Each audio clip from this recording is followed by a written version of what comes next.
Deputy Commissioner Charles Rushton.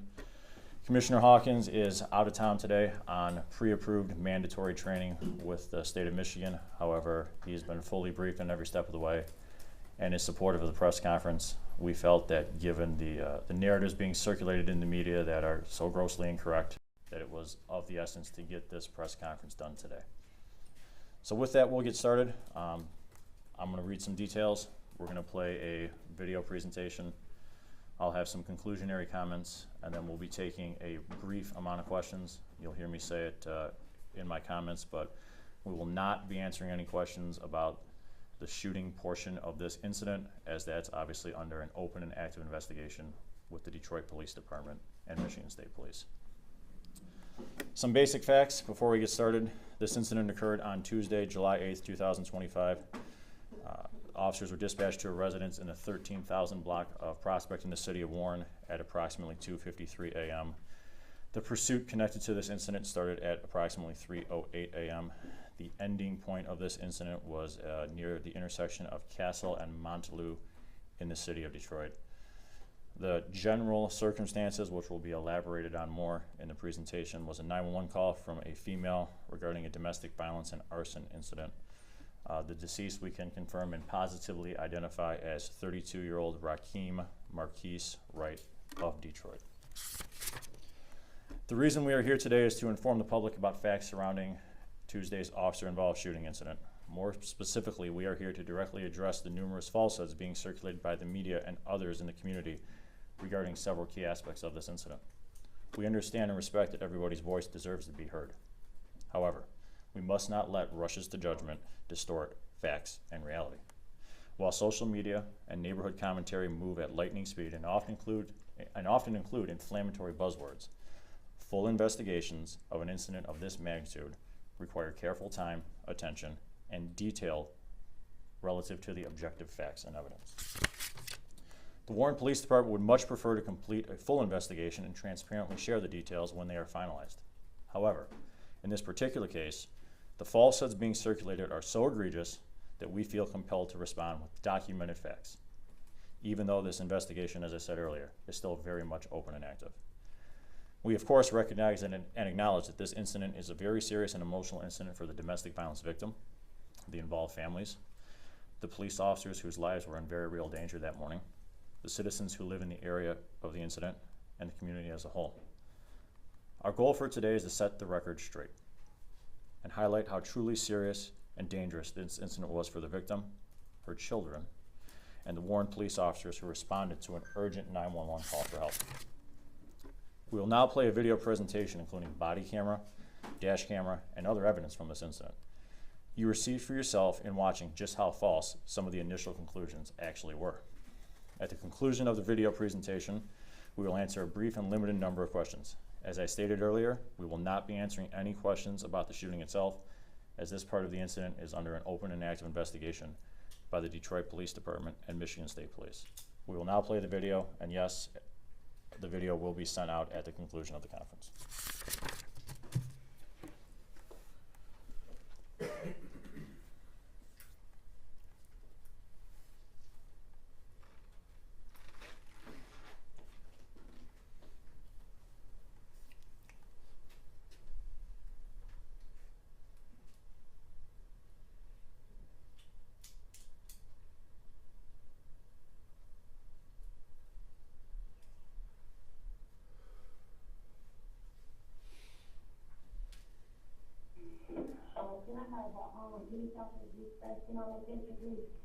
Hey, what's going on?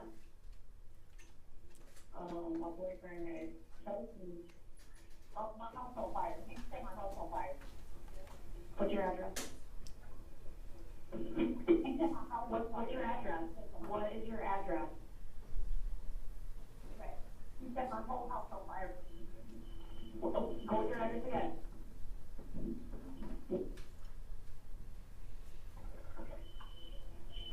Why would you do it? 260 David 51. She had for a 1016 Prospect. All the way up. Prospect. Got a female saying that her boyfriend is trying to set the house on fire. There is an alarm going off in the background. So me and my daughter was sitting there fighting to get him off of me. And I finally got him off of me, and I had walked to the kitchen. I gave him a locket because that was the only way for me to get him away from me. And then that was my only chance to run out the door. I got to run down the street. He got to chasing after me like, I'm out here making a scene. He ended up putting his gun on me right down the street.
Area on Van Dyke. Alright, Ashley's got a southbound Van Dyke. Continue southbound, he's taking an eastbound shot here. I'll get the street second. Grinnell. Eastbound Grinnell, going through the alley, going back northbound.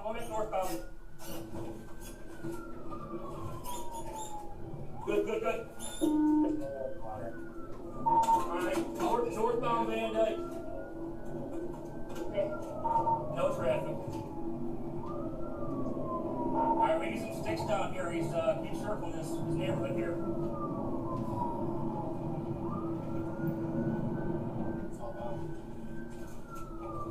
Southbound French.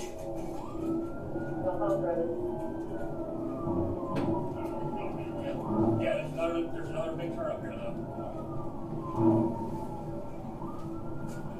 Red curve down here, big time. You got big curve down here. He doesn't. He's fired shots. I can't. Alright, hold on. Yeah, he's shooting.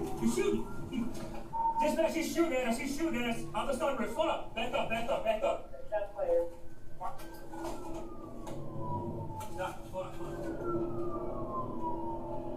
Alright, so Northbound. he's going back northbound.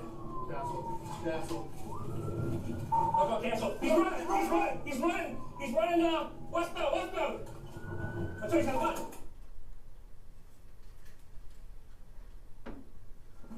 Get off fucking ground!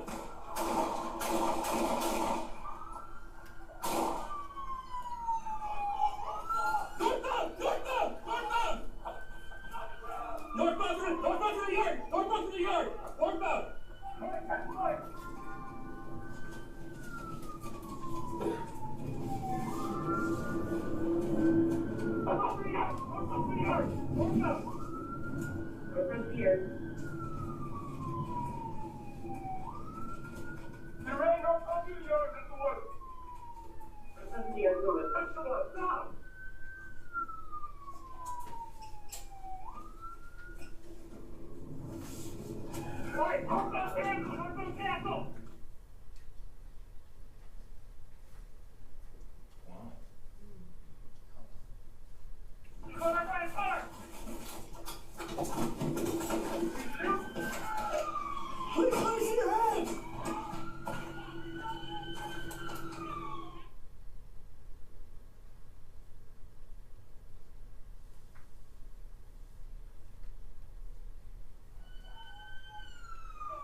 So in watching the video presentation, there are a couple of key takeaways worth highlighting.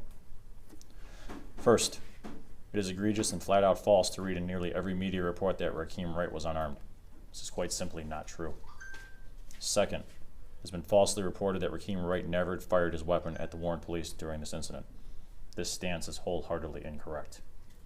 Third, it is inaccurate, inflammatory, and quite frankly harmful to have statements out there that the Warren police shot at Rakeem Wright's car, and worse, shot at Rakeem Wright while his hands were up or as he was giving up, all of which is completely untrue, as you can plainly see from video. I will add that physical evidence at the site of the gunshot wound was observed and is consistent with the close-range, single, self-inflicted gunshot wound to the head. Fourth, it has been falsely reported that a handgun was not recovered from Rakeem Wright. In fact, a stolen .45 caliber handgun was located in Mr. Wright's hand and recovered, again, as we can all see on video. Fifth, it is completely false that Warren officers fired 40 to 50 shots during this incident. While this was reported over and over based on an alleged eyewitness, the media was certainly able to observe the scene where there was not any evidence markers consistent with such a large exchange of gunfire. In reality, 2 Warren officers fired a total of 8 shots during this incident, none of which struck Rakeem Wright. What you do see in this video is a fearful victim of an escalating pattern of domestic violence committed at the hands of Rakeem Wright, who had been emboldened after previous arrests for assaultive crimes.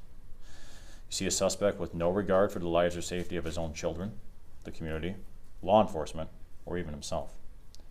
You also see the men and women of the Warren Police Department placing themselves in harm's way to prevent Mr. Wright from ending more lives that day, including likely committing the ultimate act of domestic violence, killing the female victim. It's sad and disheartening that so much of the focus has been on the police's conduct toward Mr. Wright, where there's been no mention of the victim and how she's doing, her children, the trauma, the fact that her residence is in shambles. That should be the focus of this incident. With that, we will now answer a brief amount of questions. Lieutenant, is there any concern on behalf of the victim that there could be any backlash? Are you guys providing an upgraded, security for her, or has she been moved to another location? So I don't want to say too much, but we've been in contact with the victim every step of the way. Obviously, she's the victim of domestic violence, which means we have afforded her connections with many social services, as we do with all domestic violence victims. We have taken some precautionary measures, and I would like to note that prior to this, we did reach out to her and inform her of this. It was noted that the Detroit Police Department is currently a part of the investigation of this. This chase ended in Detroit. Was it at any point, or at least what point did Warren notify the Detroit Police Department of this Sure. particular chase in the city? Our dispatch contacted Detroit dispatch within 30 seconds of police pursuit beginning. This pursuit lasted approximately 6 minutes. So again, they were notified approximately 30 seconds into the police pursuit. Is there, just out of curiosity, is there any, because I know a lot of the dispatch, a lot of the things going back and forth, just to clarify, because I've reached out to DPD and they were kind of tight-lipped about this, so we just wanted to tie this up basically to make sure there were no issues with protocol at all. Yep. Was this a difficult decision for you guys to make to release this? I don't know that I've seen police release this sort of video before. Yeah, unfortunately, this is a very graphic video. Mr. Wright, his family, they're still grieving the loss. I mean, any loss of human life is upsetting, no matter how it occurs. And it was, and we did, thought long and hard about this. The reason we had to release this, frankly, is because of the false media reports that stated that the Warren police acted inappropriate in this manner. And just for clarification, on the part of the video, when officers, once he bailed, the car was running on foot that they fired. At what point was that between when the shots were fired at him and that Mr. Wright, took his own life? So obviously, we don't want to get too much in the shooting, but what we can see from the video is you had Mr. Wright fire some rounds at our officers from his vehicle, and then as he exits his vehicle on foot, and flees, our officers engage in a foot pursuit, and then as, let's just say, officers are arriving to his location is where you see the self-inflicted one. Charlie? Can you tell us if the officers involved are on leave as per protocol for the department, and how much experience do the officers have who are involved? Yeah, we do have a total of 4 officers on administrative leave. The officers who fired are both military veterans. Both, one has approximately 9 years of police experience, the other has 7 total years, and a couple here at Warren. The other 2 of their partners are also on administrative leave. Their experience is in that range. Has the family seen the video? See what it showed? So we thought about reaching out to the family. Obviously, they're still grieving, and the reason we decided not to, I think that the chief reason amongst that is we're not the primary investigative agency in this. That we're going to let that decision be up to the lead agency. That's certainly what we would like if the roles were reversed. And I think the other fact that bears repeating is the Warren Police Department did not shoot and kill Mr. Wright, Rakeem Wright. So we did have an officer involved shooting, yes, but Rakeem Wright took his own life.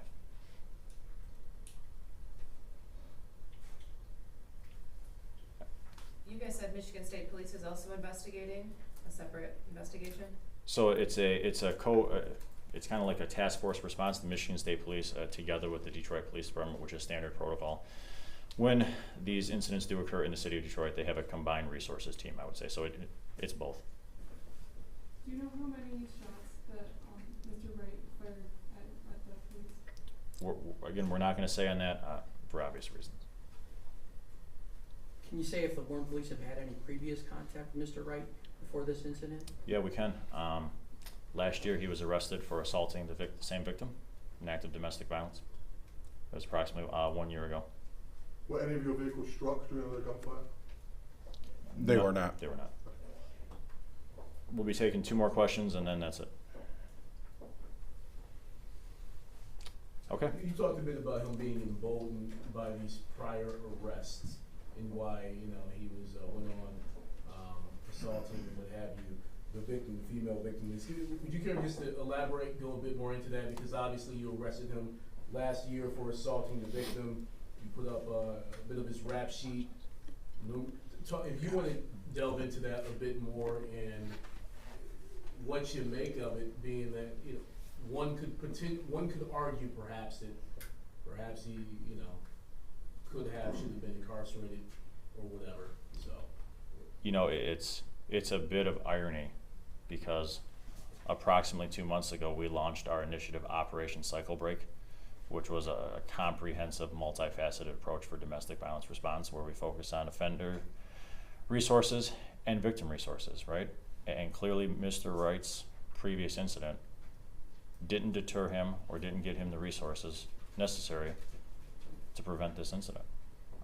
I think you see somebody on video here who's armed with a handgun around his children who decides to set the house on fire, and you hear smoke alarms going off in the back of a 911 call.